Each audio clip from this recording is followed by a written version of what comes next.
Dan apabila hawa nafsu ini tidak dirahmati oleh Allah, maka dia akan selalu mengajak kita kepada maksiat, kepada keburukan, kepada kejahatan, kepada hal-hal yang tidak disukai oleh Allah.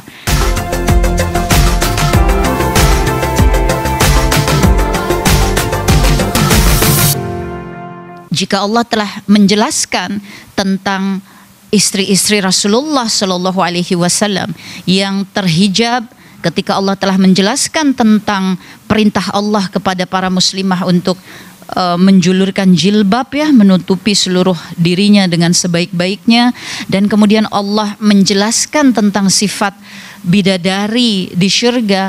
Kemudian pertanyaannya, jadi bagaimana positioning wanita muslimah di dunia dengan para bidadari di syurga? Ada satu hadis yang memang pandangan tentang hadis ini disebut sebagai hadis yang dhaif, tetapi Teteh juga beberapa kali ya menyimak hadis ini sebab menimbulkan semangat ya yang luar biasa. Hadis ini adalah hadis Rasulullah Shallallahu Alaihi Wasallam yang disampaikan oleh Ummu Salamah ya radhiyallahu anha, yaitu tentang posisi wanita dunia ya muslimah dengan bidadarinya Allah di syurga. Ummu Salamah bertanya kepada Nabi Shallallahu Alaihi Wasallam. Beliau menanyakan, ya Rasulullah, bagaimanakah kedudukan wanita salihah di dunia dengan bidadari Allah di syurga?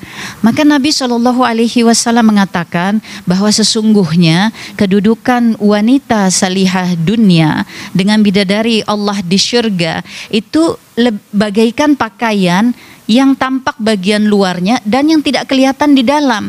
Dan wanita salihah dunia itu bagaikan bagian luar pakaian yang tampak. Dia lebih utama, dia adalah keutamaan. Maka Ummu Salamah bertanya lagi kepada Nabi Shallallahu Alaihi Wasallam. Beliau bertanya, mengapa demikian ya Rasulullah? Rasulullah menjawab, sebab wanita dunia mereka berjuang menegakkan salat, mereka berpuasa, dan mereka senantiasa melaksanakan ibadah-ibadahnya kepada Allah. Dunia itu darul bala, tempatnya ujian, dan para wanita ini bergulat, bergelut, berjuang di dalam tempat ujian ini untuk tetap bisa menegakkan salatnya, saumnya, dan ibadah-ibadahnya kepada Allah. Maka Nabi Shallallahu Alaihi Wasallam beliau mengatakan, maka kepada wanita-wanita ini Allah berikan cahaya di wajahnya, tubuhnya bagaikan sutra, berpakaian warna hijau, mereka memiliki sanggul dari permata, perhiasannya keemasan, sisirnya semua terbuat dari perhiasan yang indah. Mereka ini terjaga. Jadi wanita-wanita dunia ketika mereka berada di syurga, maka posisi mereka lebih tinggi dari bidadari syurga, sehingga disebut sebagai ratunya bidadari, pemimpin bidadari syurga. Dan mengapa mereka mendapatkan posisi ini di hadapan Allah Ta'ala? Sebab ketika di dunia mereka berjuang menjaga iman, menjaga takwa, menjaga ibadah-ibadahnya, dan ibadah kita kepada Allah adalah diantaranya menutupi aurat kita, ya, menjaga lisan kita, menundukkan pandangan kita. Kita berbakti sebagai istri kepada suami-suami kita, kita berbakti sebagai anak kepada orang tua kita, kita menjaga anak-anak kita sebagai amanah dari Allah Subhanahu wa Ta'ala, ya. Seluruhnya ini adalah perjuangan, dan jangan pernah lupa bahwa Allah begitu menyukai hamba-hambanya yang berjuang.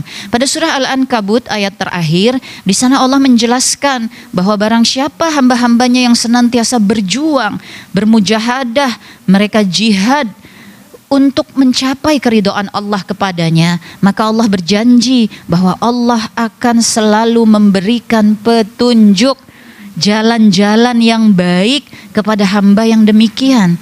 Maka petunjuk atau huda, hidayahnya Allah itu dicapai dengan perjuangan.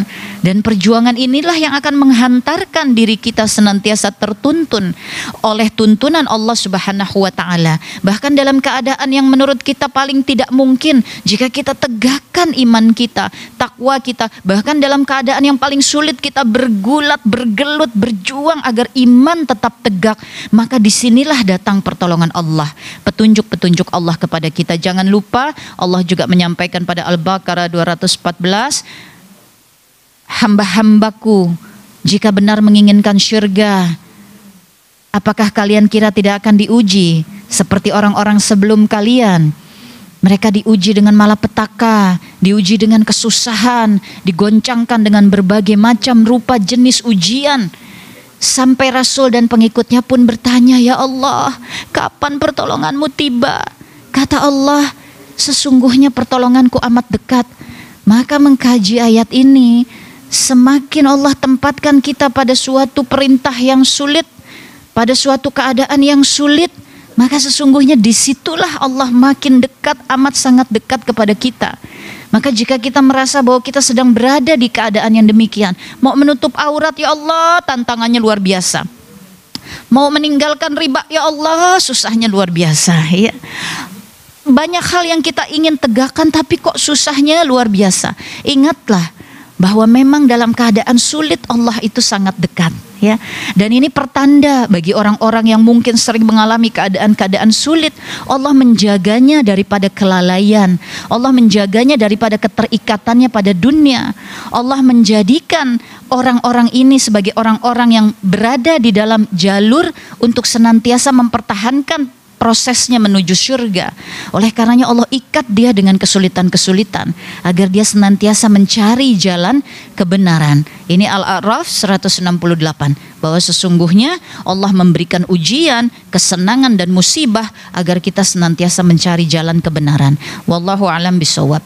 Maka jangan pernah lupakan bahwa keberadaan kita di dunia hanya untuk menegakkan iman dan takwa, hanya untuk memberikan yang terbaik yang kita bisa dengan segala keadaan pada diri kita untuk tegaknya agama Allah. Jangan pernah lupakan, Allah juga mengingatkan kepada kita, Kahfi ayat ke-7, bahwa sesungguhnya dunia ini seluruhnya adalah perhiasan. Dan kalau kita bicara tentang perhiasan, maka kata perhiasan ini menimbulkan daya tarik, menimbulkan pesona, menimbulkan selera, menimbulkan kesenangan. Itulah karakteristik dari perhiasan. Dan Allah katakan dunia ini adalah perhiasan. Oleh karenanya ketika kemudian Allah menciptakan manusia, dan dalam konstruksi penciptaan manusia Allah menjadikan di dalamnya terdapat hawa nafsu. Hawa nafsu ini sesuatu yang dibutuhkan di dalam konstruksi penciptaan manusia sebagai satu item atau organ, ya, bagian dari konstruksi keadaan manusia yang fungsinya adalah sebagai daya dorong.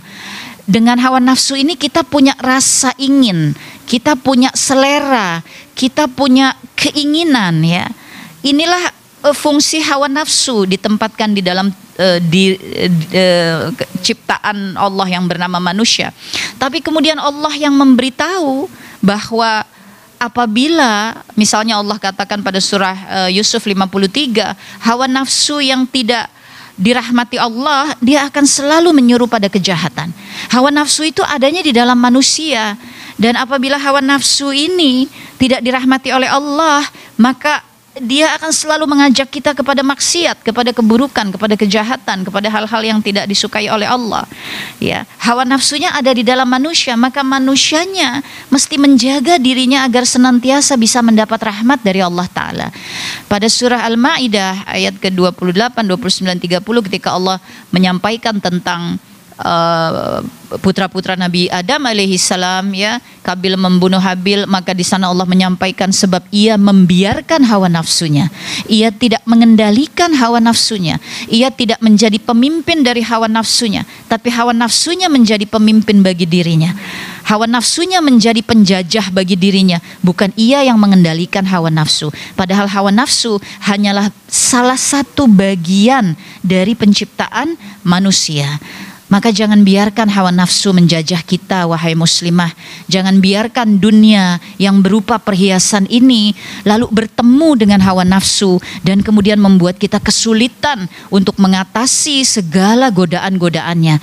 Lalu dengan apa kita menghadapi itu semuanya? Dengan iman. Sebab Allah berjanji pada Ar-Rum 40, wajib bagi Allah menjaga orang-orang yang beriman. Maka jika ingin kita senantiasa ada dalam penjagaan Allah, jaga iman, ya. Lalu dengan ketakwaan, Sebab pada At-Talaq ayat 3 Allah sudah mengatakan barang siapa yang bertakwa, Allah akan selalu adakan jalan keluar bagi kesusahannya, bagi kesulitannya, bagi kebutuhannya. Allah akan senantiasa datangkan pertolongan dari segala penjuru. Lalu yang ketiga, tawakal. Sebab Allah sudah menyampaikan dengan bertawakal Allah akan mengurusi urusan kita, ya. Kita ingin menutup aurat, kita ingin berhijab, tapi kemudian resikonya misalnya mesti meninggalkan pekerjaan, resikonya misalnya mesti keluar dari lingkungan pergaulan yang selama ini mendatangkan penghasilan bagi kita. Maka tawakal Allah, ya. Tawakal Allah, Allah akan mengurusi urusan kita.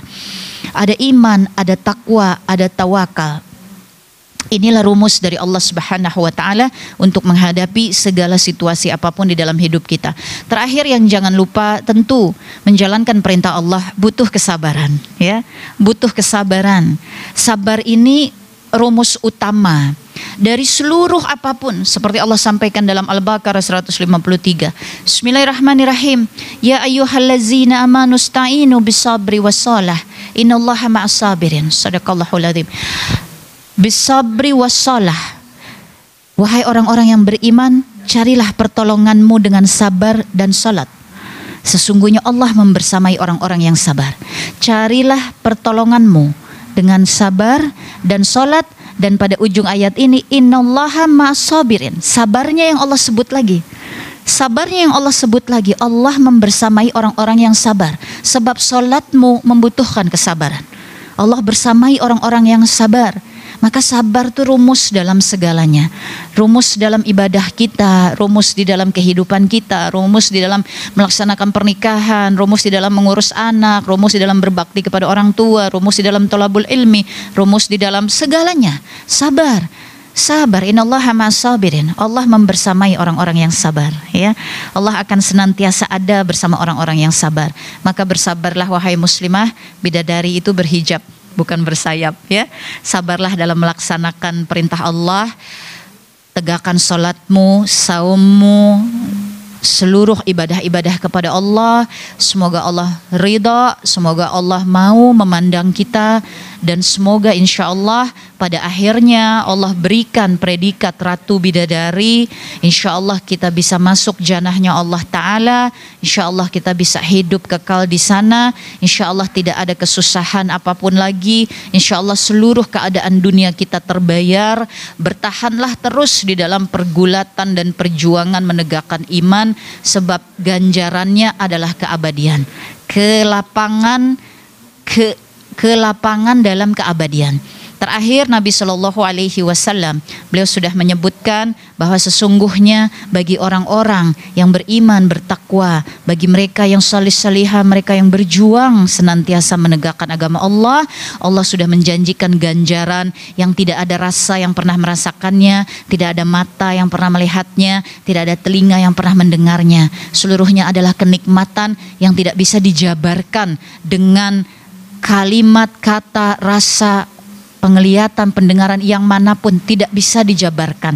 Maka ketika Allah menyampaikan tentang bidadari-bidadari yang cantik di surga, yang terjaga, yang bersih, maka apa yang Allah sampaikan itu adalah sesuatu yang tidak akan pernah kita bisa jabarkan dengan pengalaman duniawi kita. Tapi kemudian wanita salihah dunia akan menjadi ratu dari bidadari yang keindahannya, kebersihannya, kecantikannya bahkan tidak bisa dijabarkan dengan pengalaman duniawi kita apapun. Bayangkan ganjaran wanita salihah. Bersemangatlah, bidadari itu berhijab bukan bersayap. Tetap berjuang, insya Allah Allah ridha dengan semua ikhtiar kita. Insya Allah kita meninggalkan dunia dengan husnul khatimah. Insya Allah seluruh sisa perjalanan kita diselamatkan Allah. Insya Allah kita bisa menempuh sirat dengan pertolongan amalan-amalan kita, bukan lagi dengan daya upaya kita, sebab sudah tidak ada daya upaya yang bisa ditegakkan ketika kita melintas sirat. Semoga seluruh amalan kita yang sudah terhitung di hari penghisaban, yang sudah ditimbang di hari mizan, insya Allah itulah semua yang menjadi pendorong keselamatan kita melintas sirat, bertemu dengan Nabi Shallallahu Alaihi Wasallam di ujung sirat. Dan insya Allah beliaulah yang akan memimpin kita memasuki janahnya Allah Ta'ala. Jangan lupa Allah sudah berjanji bagi hamba-hamba Allah yang sabar ketika di dunia, sabar di dalam menegakkan imannya, sabar di dalam solatnya, sabar di dalam menempuh seluruh keadaan dunianya, maka Allah sudah janjikan penyambutan para malaikatnya Allah yang akan memasuki pintu-pintu syurga dan akan menyampaikan salamun alaikum bimas sabartum. Ya, sabar ini masya Allah, insya Allah sudah ada penyambutan yang Allah siapkan bagi kita. Maka sekali lagi, sabarlah dalam taatmu, sabarlah di dalam menutupi dan melindungi dirimu, kehormatanmu. Semua kita lakukan demi ridha Allah Ta'ala. Insya Allah mudah-mudahan Allah ridha kepada kita. Wallahu a'lam bishawab.